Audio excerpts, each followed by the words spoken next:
Hello friends, my name is JJ, and the other day I was in sunny Saskatoon checking out the beautiful weather when I noticed this poster on the wall. As you can see, it represents sand, soil, and gravel, which I have drawn a little cartoon of for you here. And this really got me thinking that these three minerals really represent the American cultural canon of dirt.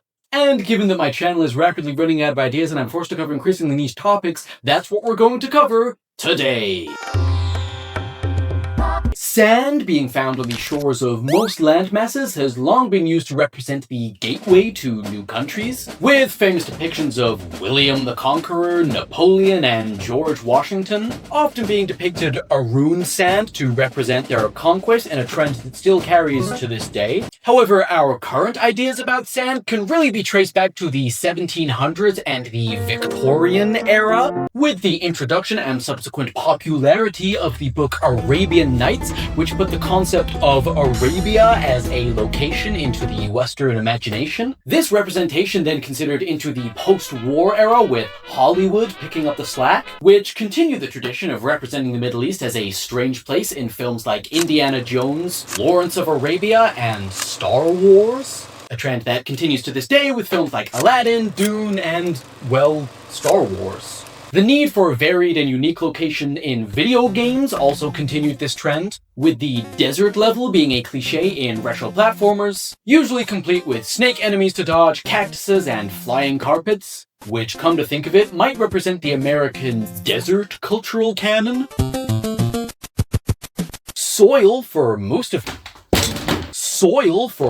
human history represented one thing and one thing alone: work. Given that humans need food to eat, creating said food was always one of the most popular jobs in all of human history. But it was only with the advent of the Industrial Revolution that the average person had enough distance from soil in their day-to-day to start missing it. And so particularly the upper class began having more and more elaborate and fancy gardens. However, it wasn't until the Victorian era until the modern idea of what we would call a garden today emerged. You know what I mean, fancy estates with grass and hedges and paths to walk. Garden expert Gertrude Jekyll was a popular figure at this time with her book The Making of a Garden, informing the Victorian upper class on how to make their garden special and unique. A trend which only continued into the post-war era, with the newly emerging American middle class now rich enough to have gardens of their own. And so, what else were the insecure American middle class to do other than make their garden as nice and pretty and trendy as possible? I can remember growing up in the 80s, there was always this certain kind of middle-class man you'd always see with his newfangled weed whacker and hose, who was always very proud of his garden and would stand around looking all well-to-do.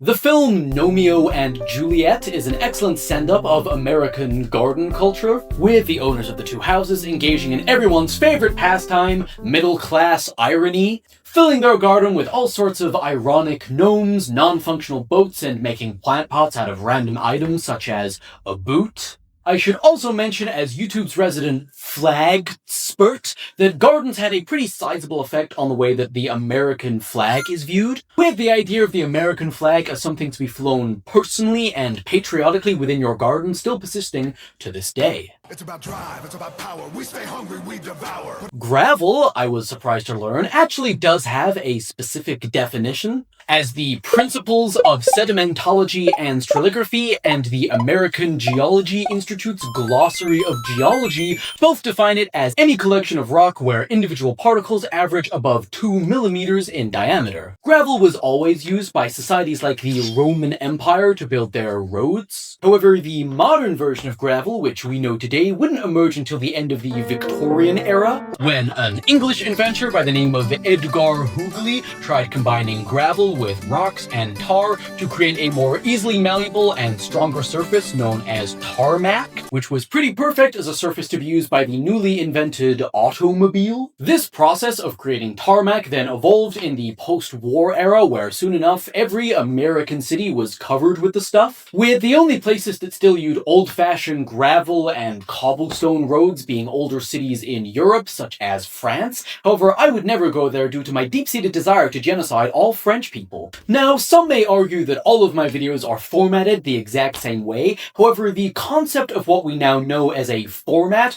really started in the Victorian era, when the printing press and the need to mass-produce books called for more structured styles of writing, which then evolved in American media in the post-war era. However, others would argue that being able to appreciate even the most mundane aspects of life is what leads you to have a more heartfelt sense of gratitude towards the world around you. It turns out when you set out to parody a certain thing, you might just discover what it is you loved about that thing in the first place.